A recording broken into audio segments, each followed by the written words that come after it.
Hey guys, what's up? It's Cole. So, I wanted to do a video kind of reflecting upon some things that have happened this week that have to do with a much larger problem in our community. So, some background information for you, real quick. I went and had a consult for top surgery in the middle of November with Dr. Jose Cristiano in Rochester, New York. So, I went and he asked me if I had any of my letters yet, for approval for surgery. You need one from a psychiatrist or a psychologist, the doctor that does your hormones, and then for insurance purposes, he also has to write one. So, excuse me. So I didn't have those letters. Next week I got those letters. I submitted them to him. His secretary submitted everything to insurance, and insurance received everything on Monday of this week.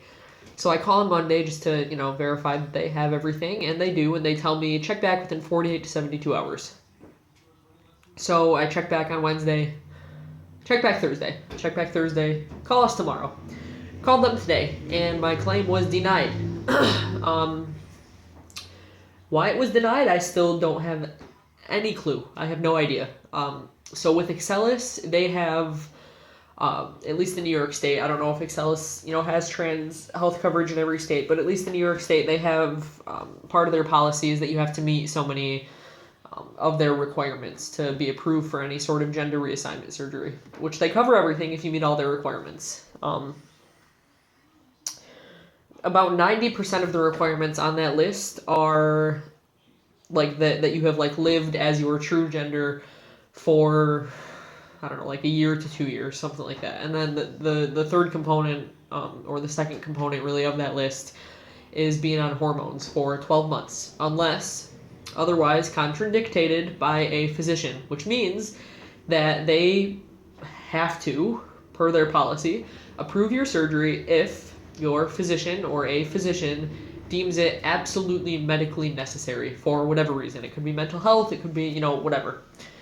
So, all three of my letters were medically contradicting, I guess, their policy, and my claim was still denied. So, of course, after I, go on my profile or whatever on the Excelis website, I see that it's denied, and I call their customer service authorization center people, whatever, and I ask, why was my claim denied? And they say it's because I was not on T for 12 months, to which I told them, or... unless otherwise contradicted by a physician. And she had nothing to say. She was stuttering on the phone. She's like, well, I don't know. I'm like, okay, well, here's what's going to happen. You're going to tell me who I can talk to, who can tell me why this was denied, because there is no reason. And she said that how this has to work is my physician, who, in this case, Dr. Cristiano, the surgeon, he has 7 days after receiving the letter to contact the medical director who made the decision on my case and do a peer-to-peer review, which basically Dr. Cristiano will have that phone call to make a case for me out of medical necessity, which he should not have to do because I met all of their requirements just as asked. So that was rather frustrating. Sorry, I'm a little upset. So I called his office, and I left a message for the secretary. I told her, obviously she was probably notified that it was denied. Told her it was denied. I told her that I spoke with them and what they said about him calling them within 7 days, yada, yada, yada. And then I called the doctor who does my hormones, and I asked her if she would also write a letter and fax it to them or call them and, do whatever she can. And then I also contacted my therapist and asked if she would write another letter, which she is going to. So, really, the purpose of this video is, I just really wanted to bring up the topic of trans healthcare. I was totally blinded, I guess, when it came to healthcare. I did not realize how large of a problem trans healthcare really is, how little accessibility people have to it. Luckily, I live in New York State. Luckily, my insurance covers everything trans-related. It covers hormones, it covers surgeries, of course, under their guidelines. But there are people out there who live in states that don't have any trans health coverage. People need to pay out of pocket for their tea, for Christ's sakes. I cannot wrap my head around the fact that insurance companies somehow have the authority to tell us whether or not what we're feeling is a valid medical condition, and whether or not what we are feeling is valid enough for them to cover it for us.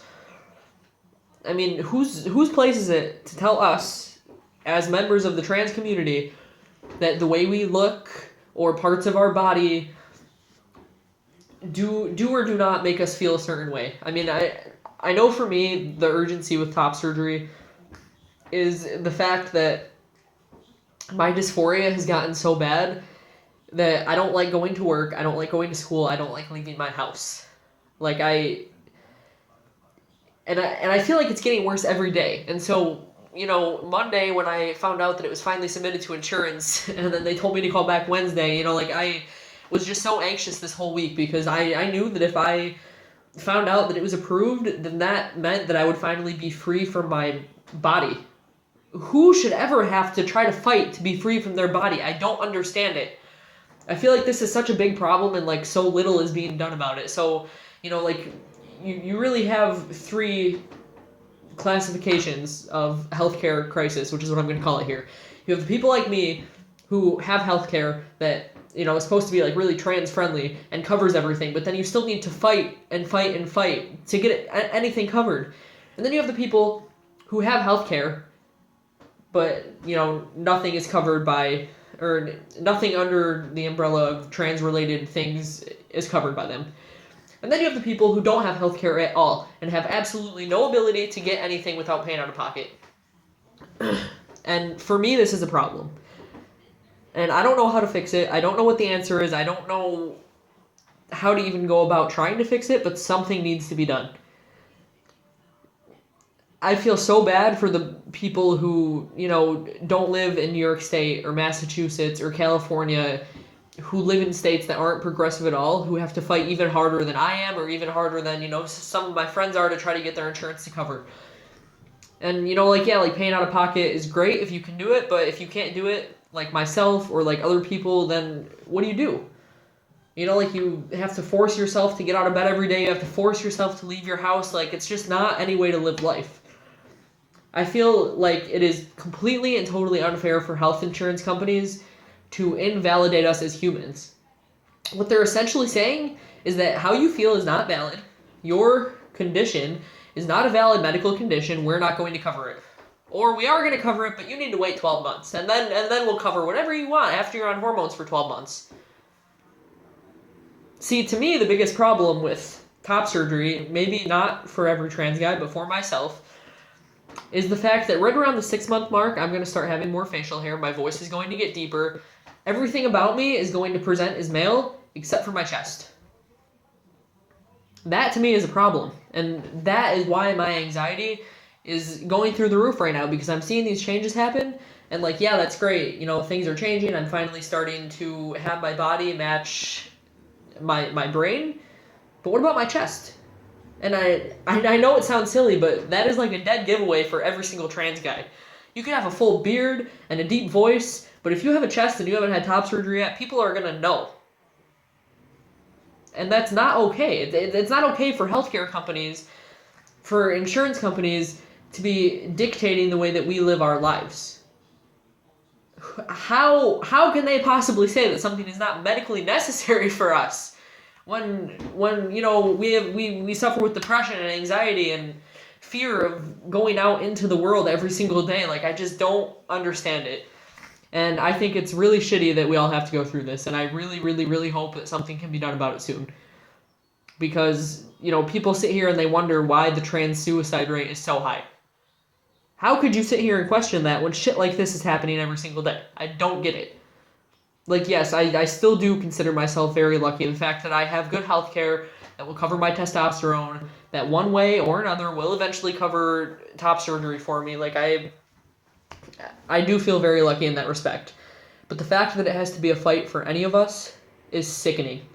It is absolutely terrible, and I just don't, I can't wrap my head around it. So, really, I wanted to make this video to, A, get that off my chest, B, spark some discussion, and C, hopefully find someone out there who has any sort of ideas or who would be interested in trying to, bring this up and get this problem solved.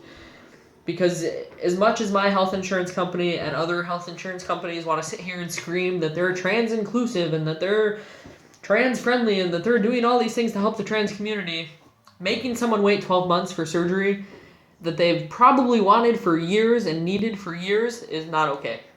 It's absolutely not okay.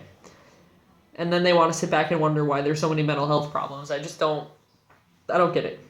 So, with that being said, if anyone has any ideas, you let me know. We'll get together, we'll have a chat, we'll try to fix this, but I don't know, it's a huge problem, and I would like to start doing something about it. For anyone on any level, I just think that something needs to be done. So that is my rant. Thank you guys for listening. If you have any comments or questions, drop them and, we'll chat. But I really, truly do think that this is a big issue that needs to be dealt with soon. And that's all I have to say. So thanks, guys.